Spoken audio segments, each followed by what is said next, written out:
So that's our daily Christian walk as well. I'm gonna choose to pull away from some of that. I'm gonna take the strength and the power to pull away from some of that stuff that might be going on in the workforce. And on Wednesday night, maybe I'm not gonna work that overtime. That I have the choice to work that overtime, but I want to be with my brothers and sisters, because the more I'm around them, what happens? Become stronger. Become stronger, we become like-minded. And that's why we choose to be here. I can't see anything besides when the doors are open. Two or more there in my name, they will be assembled. But it's there and I can get there. Me as Jimmy, I need to be there because I need all I can get. I'll struggle every single day. And it's probably a lot of you sitting here do as well. Say you don't, I'm probably not going to leave everybody in here, but it's a daily struggle every day, because as we know, Satan already owns everybody in the world. So that's the next step here. What do you think about Satan? You think Satan's strong? We know the Lord is, and that's obviously, but I think Satan's strong too. How many in here do we think that Satan's strong? What would be one of Satan's? Go ahead, Donald. Well, obviously Satan tried to tempt Jesus 3 times. So if Satan's going to go and try to knock down our Savior, you bet he's going to be coming after us. And he just keeps coming, don't he? Right. And a preacher spoke once about how, when did Satan come after Jesus? It was right after he was baptized, began his walk. And he said, that's when Satan's going to come after you. Right after you have declared the Savior, your Jesus, your Savior, go down in the water, and Satan's going to be right on top of you. Because that's probably one of the better times. He's going to be able to knock off. But he doesn't leave us alone, does he?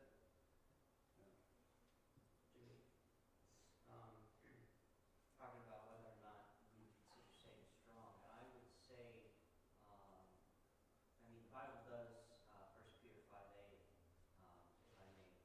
Absolutely. Okay. Be sober, be vigilant, because your adversary, the devil, walks around like a roaring lion, seeking whom he may devour. Verse 9 kind of fits. Resist him steadfast in faith, knowing that the same sufferings are experienced by your brothers that are in the world. Obviously, we go back to the resist him, being steadfast in faith, for strength. But also, it's like, he's described as a lion. And I don't know, I feel like a lion's kind of a strong animal. Now, I don't know, Mr. Jimmy, maybe you can wrestle one, but I don't think I can. No, I think you're right on track. Absolutely. I think you're right on track.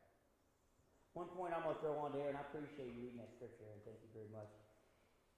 I'm going to back up a little bit when I said that when we leave here today, just take your little mustard seed. You thought I forgot that, didn't you, brother? One ahead of you. Take your mustard seed, and about all the cards are gone back there. I was going to throw that and give that to Brother Jerry this morning. He gave out some cards a while back. He didn't do the work. He don't get the credit. He didn't do the work. Mama did the work and posted all these little mustard seeds on these cards. They were back on the back there. I'm not sure we still have them in the office, but it was a lot of time, and I appreciate that. So through the trials and tribulations, we understand that it tells us that we can endure anything. Through all the trials and tribulation, the hardships, when we keep our eyes focused on Jesus, we can endure anything. Sometimes we think as Christians what we can do for God. What can we do for God? We can do for God a lot. We can. It's not a trick question. We can do so much for the Lord each and every day of our lives. Just if you can't do it physically, you can do it by the example you lead. But most of all, it's what the Lord can do for you. And we know that you keep your eyes focused on Him, you can do all ability, all possible things can come through the Lord. And that's in the church, that's out of the church, that's in your marriage, that's with your children. And sometimes we give up on that and go on about our business. But He's never given up on us, and He'll never give up on us. We realize that. We know that Paul, we'll get back to Brother Horton's statement earlier, and comment earlier, I appreciate that. That Brother Paul, he wrote this in prison. And the best I could look up there, I wanted to look up how many books it had. And Brother Jerry, you can correct me, and I won't, anyone else in here can correct me, and I'll never be offended. That I was told, and there was really no exact amount of how much is what it had said on the net, that he wrote 4 books.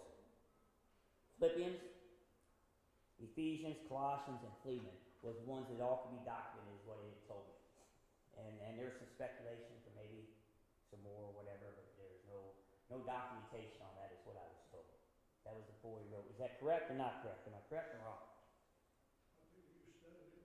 So, well, I have, and I was kind of proud of that. It took a little bit of diving to get into that, and I got a wife back there that thinks she knows everything when it comes to beating that up. So we had to have a little discussion on it. But that's the 4 he wrote in there. So when Paul was put in prison, we understand that Paul was in prison because what? Why? What do you think? And this has had an outline form on it, and I was pretty impressed about this as well. What do you think the exact form? And there was a lot of speculation, but Paul was in and out of prison several times. We know that. It wasn't just one time. He was in and out of prison several times. It didn't say how many times. The exact word was several times.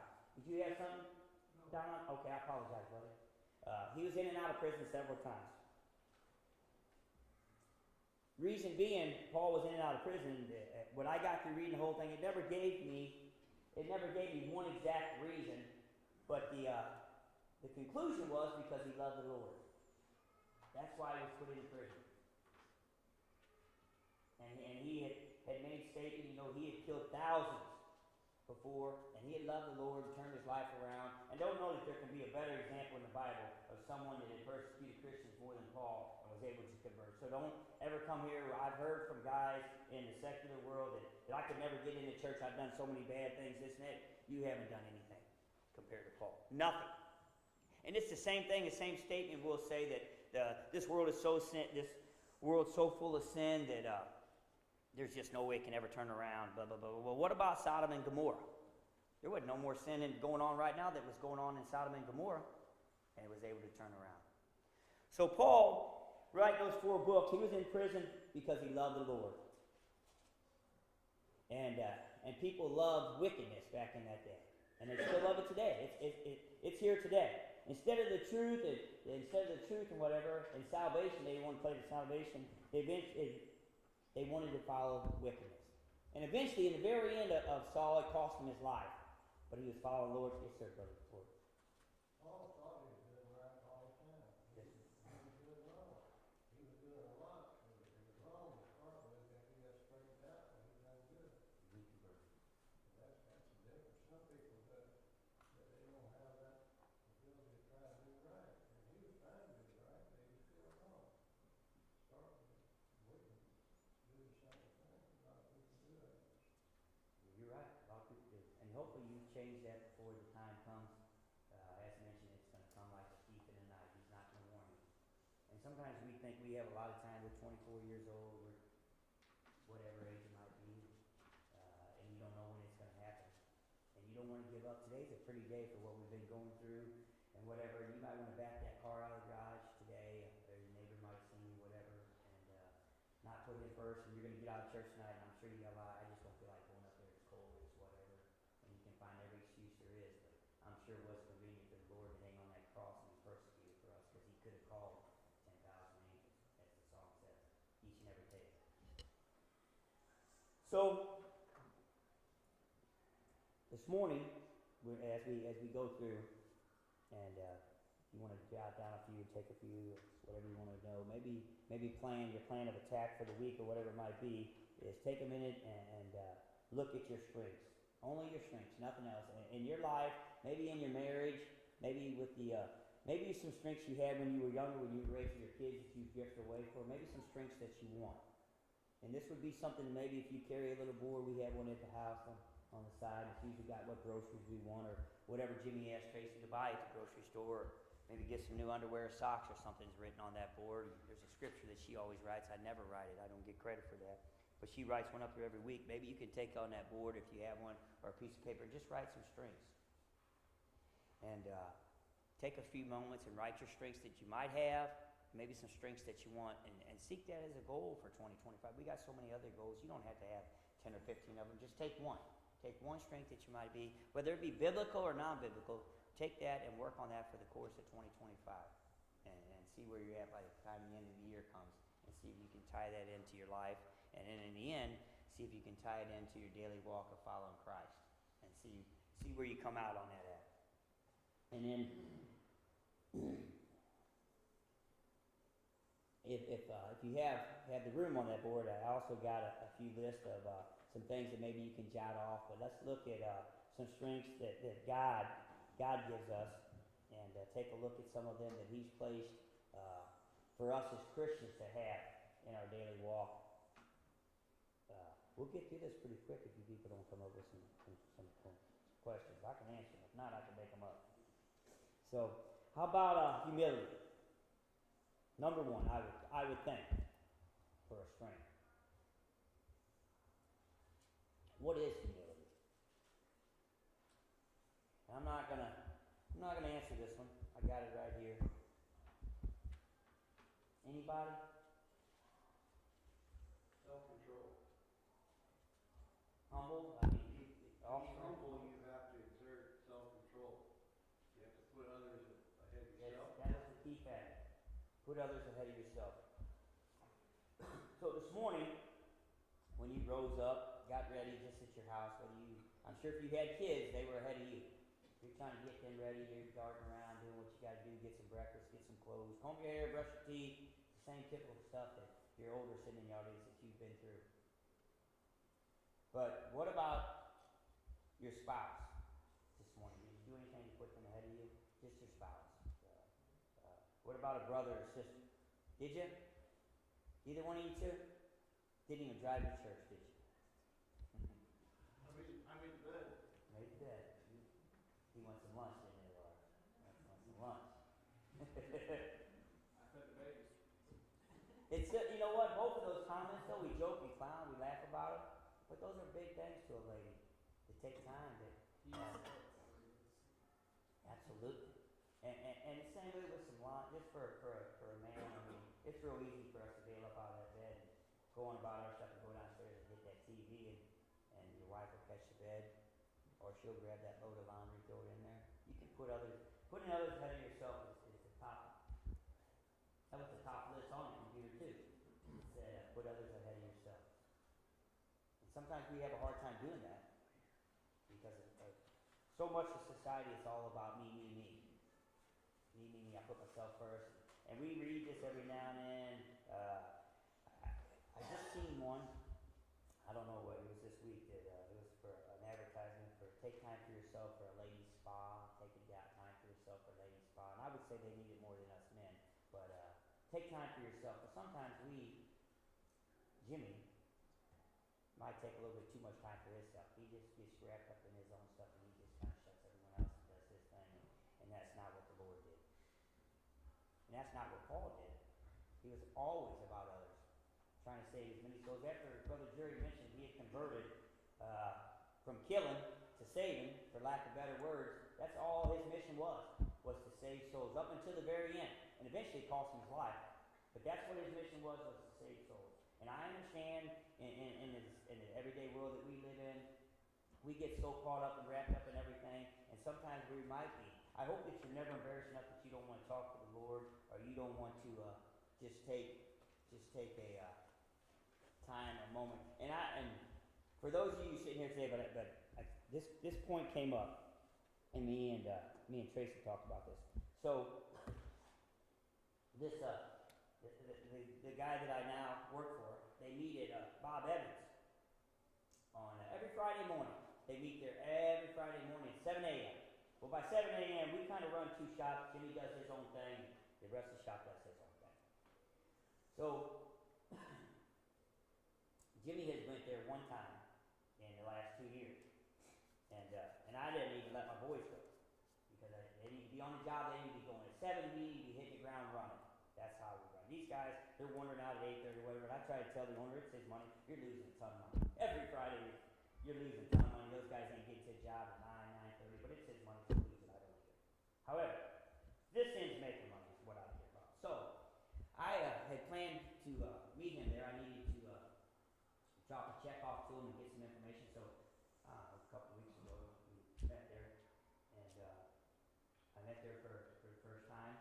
And so that morning I said, I'm going to freak all these guys out. And there's not really cussing. They're good guys. They're not cussing out there. But I know they don't pray. And so I decided I'm just going to hit them right off the bat.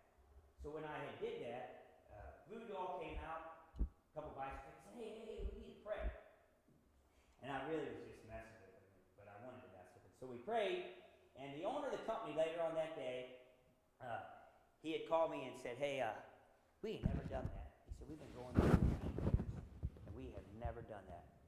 And I appreciate you saying that. So, you know, I didn't set it off to do like that. I just wanted to do something different, kind of shock them to do whatever, and maybe set an example. They're not going to pray there every Sunday morning, or excuse me, every Friday morning, but it was the example that we set, sometimes the strength, and it took, and it did, it took a little bit. I'm not, like I said, a shy guy, but it took some strength for me to do that, and the ability to do that, So I want to get over to Isaiah 41:10. We only got a few minutes coming up. Someone look up Isaiah 41:10 and read that for me. This will follow up. Just a couple scriptures we need to dive in here real quick and follow up. And for you young people as well that are sitting in the audience, I mean, you don't have teenage class one. I appreciate you being in here. But set the example, even at school or whatever, because that example you set when you get out in the world. I heard someone say just last night when I went to dinner with a certain individual that they sure weren't like that in high school. and I asked him, was it for better or worse? And then we had went to dinner. That wasn't a dinner. That was earlier yesterday. And we had went to dinner with Cody and Brady last night. And Brady had said she went to high school with some girl that served us. And I asked Brady if they were talking about this young lady. And it was a girl. I said, who did she go? She graduated with you? She said, yeah. So I didn't get to because Jack was all over. But I wanted to ask her, was she like that in high school? Because she was super polite, super nice, and this and that. And then Tracy had told me a story later on about a girl who had she's in a church, not church, in a church, and she was kind of wild in high school, and she had recognized her, seen her out in public, and asked me if I remembered her, and I said no, I don't remember. But she had a dress on, really cleaned up, and I guess had cleaned herself up. So the point being there, I want to get to that. Remember that is Isaiah 41:10. Who has it? Fear not, for I am with you. Be not dismayed, for I am your God. I will strengthen you, I will help you, I will uphold you with my righteous right hand. What he tells us there, that he'll always be there for us. And that's the conclusion when we get down to the end in a few moments here. That's the conclusion. No matter what, he'll always be there for you.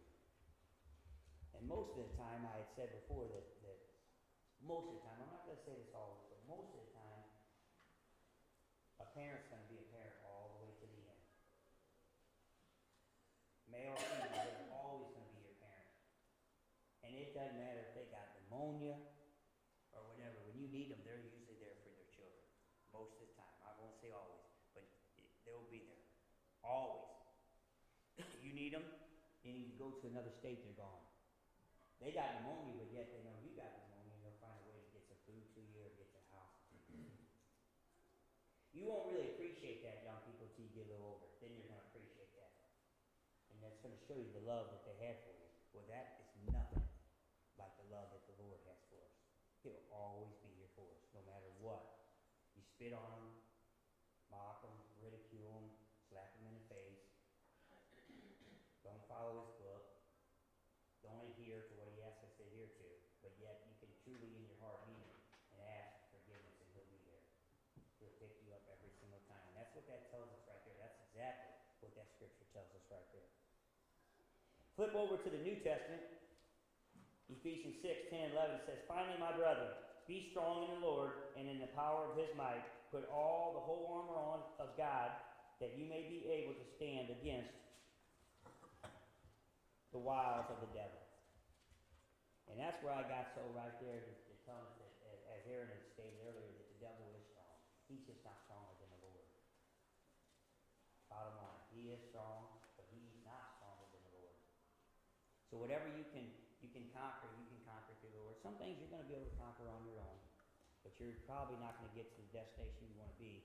And for someone that's out in the world every day, it doesn't really matter to them. They're not trying to really get to where we're trying to get to. In the end, we understand as Christians where we're trying to get. We're trying to get to heaven. And along that journey, whether it be uphill, downhill, straight, whatever it might be, there's going to be trials and tribulations. And it's going to be how strong are you to overcome those trials and tribulations. Are you able to kick them out of the way and keep going? Are you going to lay down? Or are you going to fight through them? He never said it would be easy. He never promised us any of that. Some of us here have faced more trials and tribulations than others, and some of us sitting here today has got some coming. We might not know what that is. Maybe we know what it is. Maybe we're too humble. There's a lot of people that sit in this audience, and I've said this a time. We have some great widows and widowers that are just too humble to ask for something sometimes, and sometimes it's just people like that. And you know, I used to think, man, Sister Johnson, every single week she has to pray for her son. He's an idiot. Boy, he prayed. I see him at the bar out there. He's just a complete idiot. She's such a sweet lady. Maybe the husband's passed away. She's a widow or stuff. And then it took some years for me to realize that I was the idiot. She's asking for prayers. Why? What would be the reason she'd be asking for prayers?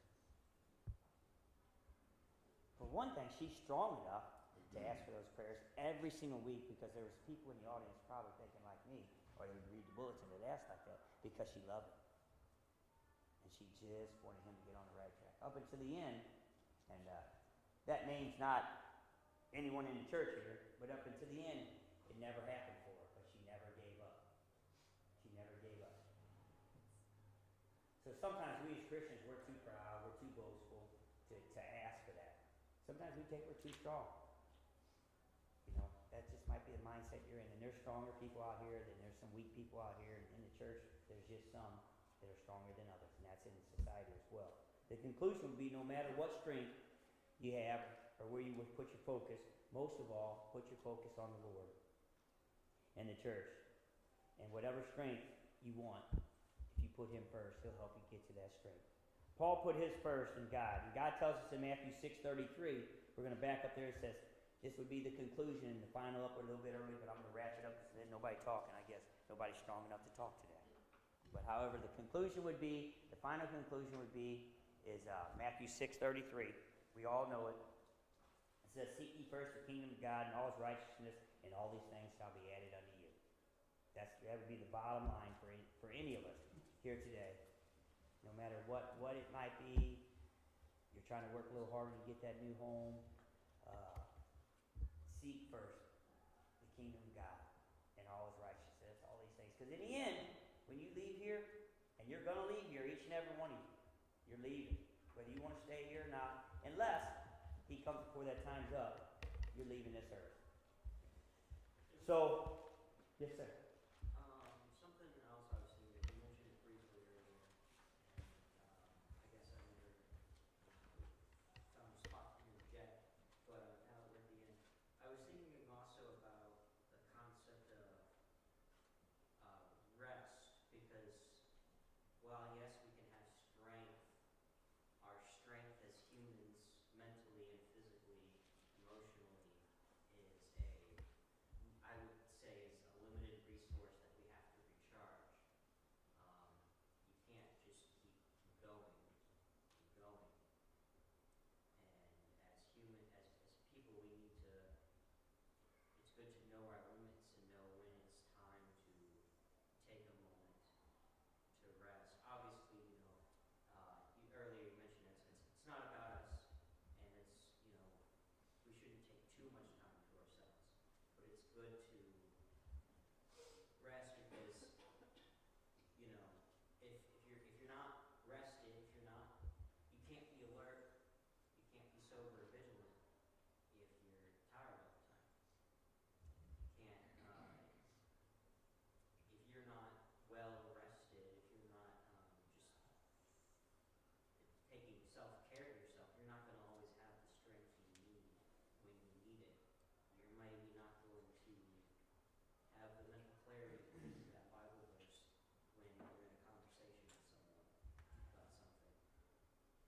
And so, thinking of maintaining our strength, there's a few ways to do that, but I would say one of those is rest. Absolutely.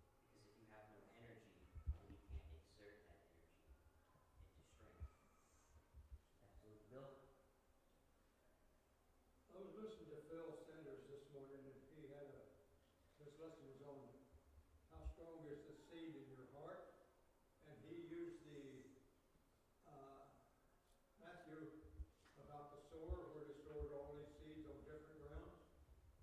Is your strength enough